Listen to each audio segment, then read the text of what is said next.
राम राम, प्रणाम आप सभी को, नमस्कार।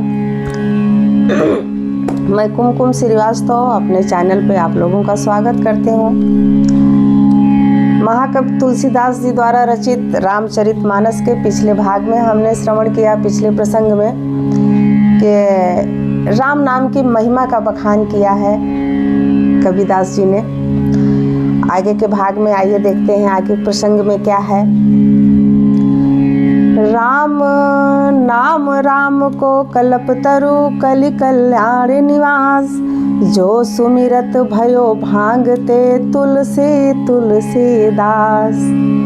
कलयुग में राम का नाम कल्पतरु मनचाहा पदार्थ देने वाला और कल्याण का निवास मुक्ति का घर है, जिसको स्मरण करने से भांग सा निकृष्ट तुलसीदास तुलसी के समान पवित्र हो गया है। तुलसीदास जी ने अपने नाम के अलावा अपने को तुलसी के बिरवा, तुलसी दल के समान बताया कि नाम के कारण ये तुलसी दल के समान हो गया, तुलसी के बिरवा के समान हो गया। और नाम भगवान का, राम का नाम मनचाहा पदार्थ देने वाला कल्पतरु का वृक्ष जैसे होता है, वैसे ही बताया। और इस लोक को कल्याण का निवास, मुक्ति का घर बताया। भगवान राम के नाम की, ये राम नाम की इतनी बड़ी महिमा है।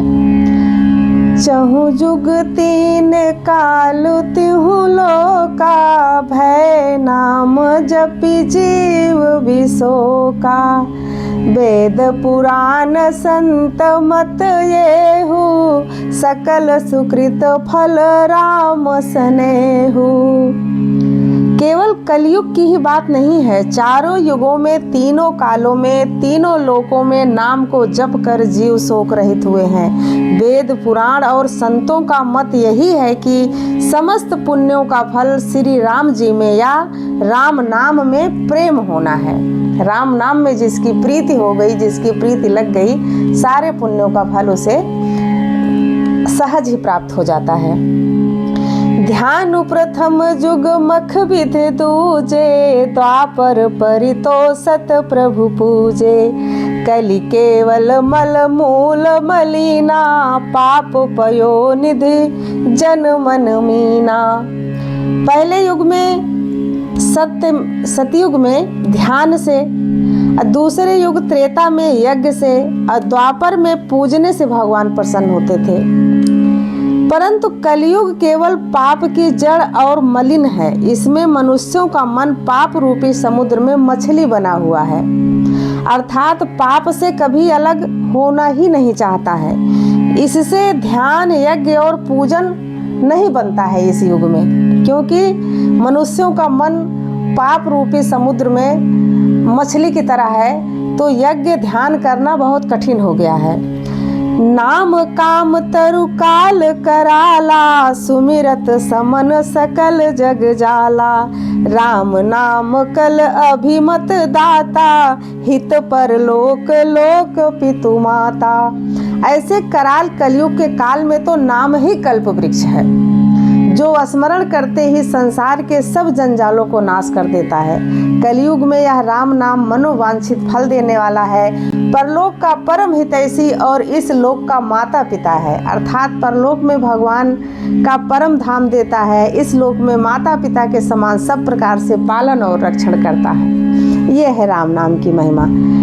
नहीं कलि करम न भगति विवेको, राम नाम अवलंबन एको।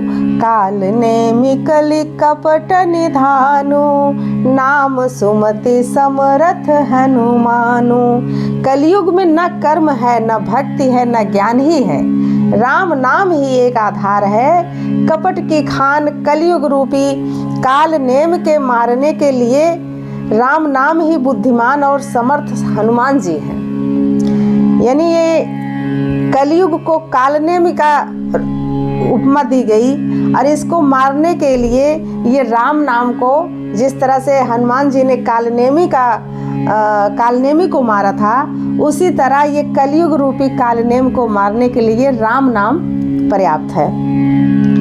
राम नाम नर केसरी कनक कसिपु कलिकाल, जापक जन प्रहलाद जिम पाली है दली सुरसाल। राम नाम श्री नृसिंह भगवान है, कलयुग हिरण कश्यप है और जप करने वाले जन प्रहलाद के समान है। यह राम नाम देवताओं के शत्रु कलयुग रूपी दैत्य को मारकर जप करने वालों की रक्षा करेगा। कितना बढ़िया उपमा देके कितने अच्छे तरीके से तुलसीदास जी ने समझाया है कि राम नाम नृसिंह भगवान है। समझिए, ये कलयुग को हिरण्यकश्यप मान लीजिए। अगर हम राम नाम जपते हैं तो हमारा भी प्रहलाद के समान कल्याण हो जाएगा। भाय को भाय अनख आलस हो, नाम जपत मंगल दिस दस हो। सुमिर सो नाम राम गुण गाथा, करऊ नाय रघुनाय माथा। अच्छे भाव से, चाहे बुरे भाव से, चाहे बैर से, चाहे क्रोध से, चाहे आलस्य से, किसी भी तरह से राम नाम जपने से दसों दिशाओं में कल्याण ही होता है। उसी परम कल्याणकारी राम नाम का स्मरण करके और श्री रघुनाथ जी को मस्तक नवाकर मैं राम जी के गुणों का वर्णन करता हूँ। मोर सुधारी सो सब भांति, जासु कृपा नहीं कृपाया घाती। राम सुस्वामी कुसेवक मोसो, निज दिस देख दया निधि पोसो। वे श्री राम जी मेरी बिगड़ी सब तरह से सुधार लेंगे, जिनकी कृपा करने से नहीं अघाती। उनकी कृपा करने का, भगवान राम का कृपा करने का जो स्वभाव है, वो कृपा का मन ही नहीं भरता कृपा करने से। राम से उत्तम स्वामी और मुझ सरीखा बुरा सेवक, इतने पर भी उन दयानिधि ने अपनी ओर देखकर मेरा पालन किया है। लोकहु वेद सुसाहिब रीति, विनय सुनत पहचानत प्रीति। गनी गरीब ग्राम नर नागर, पंडित मूढ़ मलिन उजागर। लोक और वेद में भी अच्छे स्वामी की यही रीति प्रसिद्ध है कि वह विनय सुनते ही प्रेम को पहचान लेता है। अमीर गरीब गंवार नगर निवासी पंडित मूर्ख बदनाम यशस्वी जो भी हो, सबको आवाज से पहचान लेते हैं, प्रेम की भाषा पहचान लेते हैं। सुकवि कुकवि निज मति अनुहारी, निपहि सराहत सब नर नारी।